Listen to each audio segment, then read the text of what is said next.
Avatar 7 Havens is officially real. No more of this fake Pavi that I designed. No more of this weird Jae with an arrow on his head. We finally have it. The real thing is here. We're not just basing everything off leaks anymore. We have the real first look at Avatar 7 Havens, and we're going to be breaking down all of that in today's video. If you've kept up with all of the many leaks for this series, you'll know by looking at this image that there is a ton of information here. And if you haven't, don't worry, because I'm going to be breaking down everything. But first, we gotta address the elephant in the room, the art style. I asked you guys on Twitter what you thought of the art style, and man, did it not go well. I did think it's cool how a lot of fellow YouTubers replied to this tweet, and overall, I really did appreciate all of the feedback that you guys gave me. I may not agree with everything, but I don't have to, guys. We're different people, we can have different opinions. So one thing I gathered from reading all of these tweets is that the reactions ranged from, this looks like Netflix original animation, to this looks like it's for babies. But honestly, in my opinion, if you compared the actual character artwork itself, so the characters specifically, it's not that different from both of the shows. It's just slightly modernized. But I do understand that the background art is a lot more cartoony now, I guess you could say. Personally,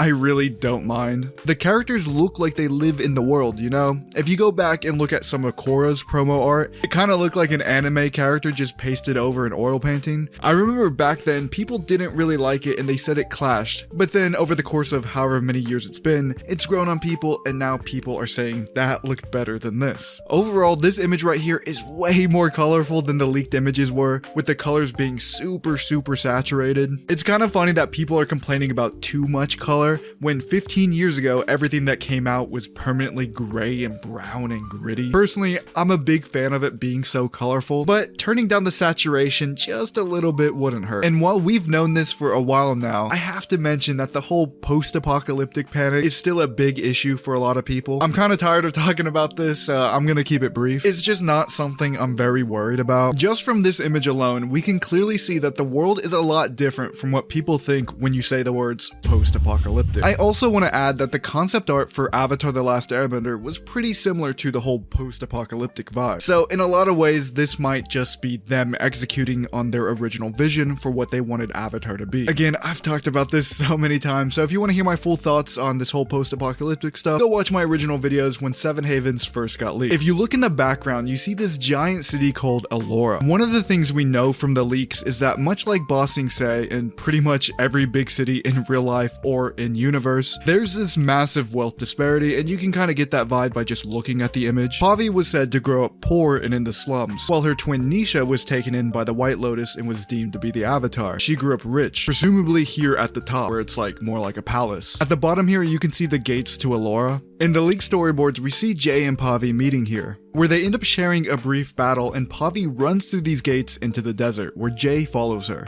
One of the things that surprised me about this city is how futuristic it looks. Let me know in the comment section down below your guys' theory on why it looks futuristic. There's a few other interesting things we can see. The aurora, for one, which I hope is a permanent feature as it's really cool to look at. We know that the code name for 7 Havens was Project Aurora, although we don't know if there might be some kind of significance behind it. I mean, I would hope so. It'd be weird if this thing was permanently in the sky and they never address it. Also prominently displayed are the crystals and plants on the ground. These plants kind of look vaguely otherworldly or spirit worldly, though they kind of remind me of coral reefs. The crystal growth on the surface is also another interesting point to look at. Correct me if I'm wrong, but normally crystals grow in caves, volcanic areas, or maybe deep underwater. It's likely that the crystals, the strange plants, the aurora, they were all after effects of whatever cataclysm Korra caused. And yes, I have that confirmed. I talked to an audience tester. The people in the Avatar world believe that Korra caused the cataclysm. So whether that's a misdirection or not, I don't know. I'm just going with the information I have. Pavi herself also seems to have a slightly different appearance. While obviously I can't show it, her brooch was changed to a different style from the leaked concept art. We don't know if her brooch might have some kind of personal significance to her, but since it's the front and center of her character design, I assume it'll be important going forward. It even has this little crystal inside. The other notable change to her design was that her prosthetic leg was changed from a metal one to a peg leg. Pavi also appears to be aged up slightly, though it's kind of hard to tell. We know from the leaks that she's supposed to be 9 years old, and to me, she actually looks a little bit older cooler now. Geet, who is Pavi's cat monkey, also got a bit of a makeover. He's much more clearly a cat monkey now.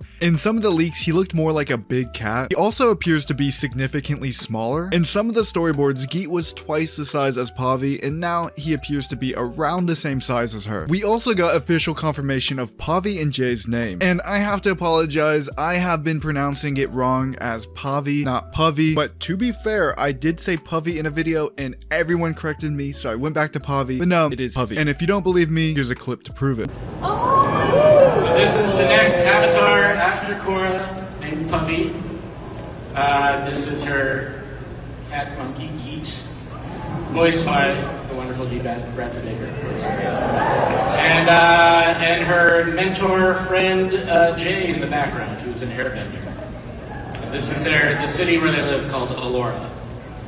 I don't know if we can tell you too much beyond that. Those are the main characters. Jeremy's doing the music, and it's something totally different for the Avatar world. One of the things that was actually disproven from the leaks is that Allura was this shanty town. Now, of course, there are going to be poor districts of Allura like every other city, but the original description was that the entire city was pretty poor. However, looking at this, those buildings rising out of the ground, those don't look shanty in any way, shape, or form. So like I said earlier, it's likely a society with a huge gap between the bottoms and tops of society, just like we saw in Ba Sing Se. We still have a lot of things unconfirmed from the leaks, but this doesn't mean that those things aren't going to happen or that those things have been changed. One of the main things that people are doubting that haven't been confirmed is the whole twin avatar thing, because when they showed this image off at SDC, they specifically told everyone that Pavi was the avatar. And while I can't be 100% sure, I'm pretty sure they're just hiding the fact that there's two avatars, since that's going to be the big surprise of the show and probably what makes people want to watch it. This is how I think things are going to go down. They're going to hide the fact that there's two avatars all throughout the marketing cycle. Show finally comes out, and after a few weeks of the show airing, it gets revealed to everybody that there are two avatars. Now, regardless if people like the idea or not, everyone is going to check out the series. Hate watching is a very real thing, and you think Paramount cares if people are hate watching? No, they just want you to buy their subscription to watch the series. An audience tester I spoke to has said at the end of episode 2, both sisters bend all four elements. But again, I have not seen that, so I can't 100% confirm that for you guys. It's always possible that the audience tester wasn't the biggest fan of Avatar, so they weren't entirely sure what they were watching. People who know this channel already know this. I'm going to be working under the assumption that there are two avatars until proven otherwise. If you want a possible explanation for why there's two avatars, go watch this video right here. Anyway, Nisha is Pavi's twin sister and likely the other avatar.